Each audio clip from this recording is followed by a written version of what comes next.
जय Shri Ram. I am doctor Manish Jaiswal. आप सभी लोगों का आभार कि आप इस चैनल से अब तक जुड़े हुए हैं। नीट एग्ज़ाम से पहले, नीट एग्ज़ाम तक और एग्ज़ाम के बाद होने वाली जितनी भी गाइडेंस है आपको इस चैनल के माध्यम से प्रोवाइड करने का मैं पूरा प्रयास करता हूं और पिछले कई सालों से ये लगातार जारी है। तो चैनल से जुड़े रहिए और अगर आपको लगता है कि आपके किसी भी दोस्त यार मित्र अन्य लोगों को इसकी आवश्यकता है तो उनको भी आप चैनल से जुड़े रहने के लिए मोटिवेट कर सकते हैं या उनको सजेस्ट कर सकते हैं। तो कई सारे बच्चे ये डाउट हमसे पूछ रहे थे कि जब नीट का एग्ज़ाम 1 महीने बचा हुआ है तो क्या नंबर ऑफ़ टेस्ट जो आप अपीयर हो रहे हैं वो बढ़ा देने चाहिए। तो स्टूडेंट पॉइंट ऑफ व्यू से मैं इस पर बात करूँगा।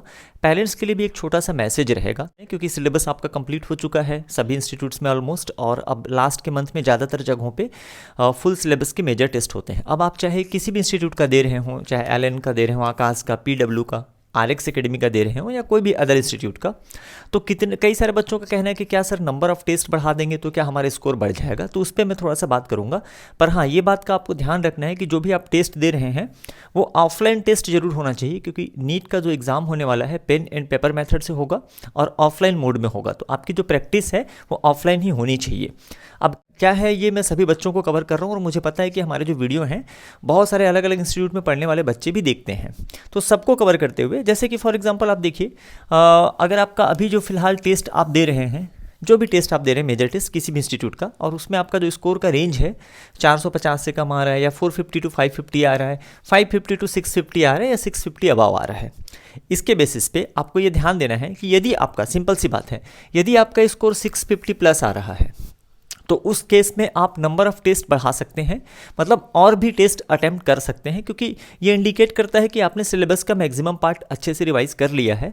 और उस केस में अगर आप नंबर ऑफ़ टेस्ट बढ़ाएंगे तो आपका रिवीजन भी और अच्छे से हो जाएगा, साथ ही साथ में आपका जो नेगेटिव मार्किंग है या जो टाइम मैनेजमेंट का प्रॉब्लम है वो भी सॉल्व होगा। लेकिन जिन बच्चों के मार्क्स 450 या 450 to 550 के रेंज में आ रहे हैं, स्पेशली ये सेगमेंट के, इनको मैक्सिमम 2 टेस्ट पर वीक ही देना चाहिए एक सप्ताह में। इससे ज़्यादा टेस्ट देने की ज़रूरत नहीं है। अगर आप ईमानदारी से पर वीक दो टेस्ट भी दे रहे हैं, सप्ताह में एक संडे को और एक थर्सडे को, या जिस दिन भी आपका होता है, तो that is more than enough. इसके अलावा अतिरिक्त टेस्ट की ज़रूरत नहीं है। रीज़न ये है कि एक टेस्ट देने में आपको 4 घंटे से 5 घंटे का समय लगता है। ठीक है, 1 महीने ही बचे हैं आपके एग्ज़ाम में। अगर 1 महीने में अगर आप मान लेते हैं कि 8 और टेस्ट प्लस कर रहे हो, ये देने के अलावा सप्ताह में 2 टेस्ट जो आप दे रहे हो वो तो आप दे ही रहे हो, इसके अलावा 8 और टेस्ट प्लस कर रहे हो, तो आपके 40 घंटे इस टेस्ट में इन्वॉल्व हो जाएंगे। 40 घंटे आपको और लगेंगे अतिरिक्त टेस्ट में बैठने के लिए। अब ध्यान से समझो, अगर आपके मार्क्स कम आ रहे हैं, मार्क्स रेंज कम है, तो डेफिनेट सी बात है कि कहीं ना कहीं सब्जेक्ट, कहीं ना कहीं टॉपिक या चैप्टर वीक है। तो बेटर ये है कि आप नंबर ऑफ टेस्ट बढ़ाने की जगह थोड़ा सा एनालिसिस करिए ऑलरेडी जो आप 2 टेस्ट दे रहे हैं, या अगर आप, मैं ट्रूली बता रहा हूँ कि आप एक भी टेस्ट ईमानदारी से दे रहे हैं ऑफलाइन मोड पे पूरा सीरियसली, तो भी मोर देन एनफ है।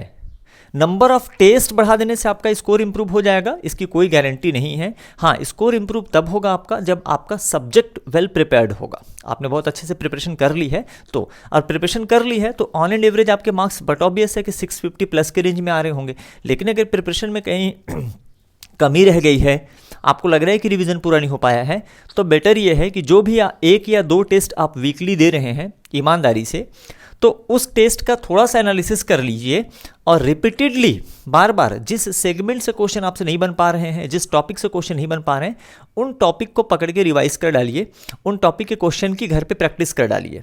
तो ये तो इंस्टीट्यूशनल टेस्ट की मैं बात कर रहा हूँ जो आपको वीकली 2 देना ही है कम से कम।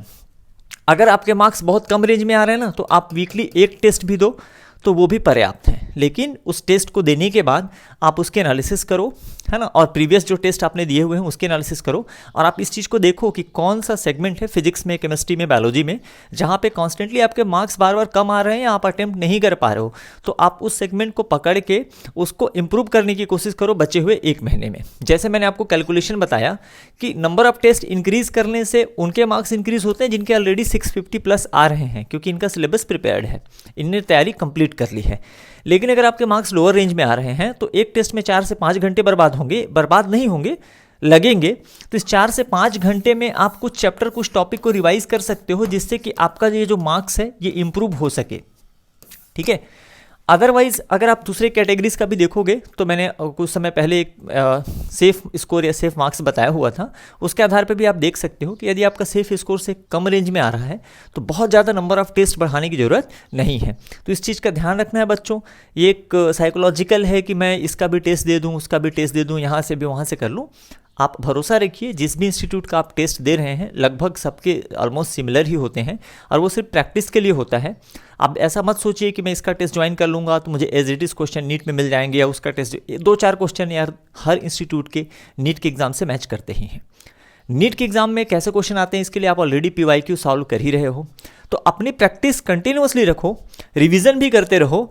टेस्ट के लिए 2 इनफ है, ऑफलाइन टेस्ट आपको देना है। ये चीज़ ध्यान रखना है कि जो बच्चे साल भर ऑनलाइन स्टडी कर रहे हैं, जो सिर्फ मोबाइल पे या लैपटॉप पे टेस्ट दे रहे हैं, या जो प्रिंट आउट करा के घर पे भी टेस्ट दे रहे हैं, तो उनसे भी मैं यही सजेस्ट करूँगा कि आप अपने आसपास के किसी भी इंस्टीट्यूट का लास्ट में मेजर टेस्ट जरूर ज्वाइन कर लीजिए जो ऑफलाइन होता है, ताकि आपको एक अनुभव हो, एक एक्सपीरियंस हो कि आप सेंटर पे जाके एग्जाम देते हो तो आपको किस तरीके से वहाँ पे टाइम मैनेज करना होता है, किस तरीके से वहाँ नेगेटिव मार्किंग इत्यादि को कम करना होता है। तो ये अनुभव आपको हो जाएगा।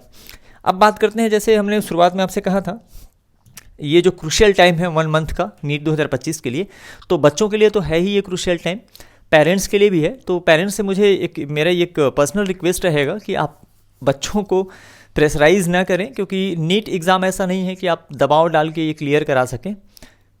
जितना ज़्यादा हो सके आप बच्चों को सपोर्ट करिए, पढ़ने दीजिए, उनको फ्री माइंड से पढ़ने दीजिए, किसी प्रकार का कोई प्रेशर नहीं है, किसी प्रकार की कोई ज़बरदस्ती नहीं है। जितना आप कोऑपरेट करेंगे उनका रिजल्ट उतना ही अच्छा रहेगा, ठीक है। एक्सपेक्टेशन बहुत ज़्यादा हाई ना रखें। रीज़न ये है क्योंकि यहाँ पे सिर्फ एक कोई बच्चा अपीयर नहीं होने वाला है, लगभग 25 लाख बच्चे यहाँ पे अटेम्प्ट करने वाले हैं। ये बट ऑब्वियस है कि उस 25 लाख में से सबको तो मेडिकल की MBBS की सीट नहीं मिलेगी, लेकिन हर बच्चा कुछ ना कुछ अपने लाइफ में अच्छा कर ही लेगा। तो ठीक है, उसको फ्री माइंड से बच्चों को पढ़ने दीजिए।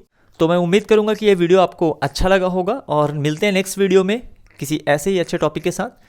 जय श्री राम।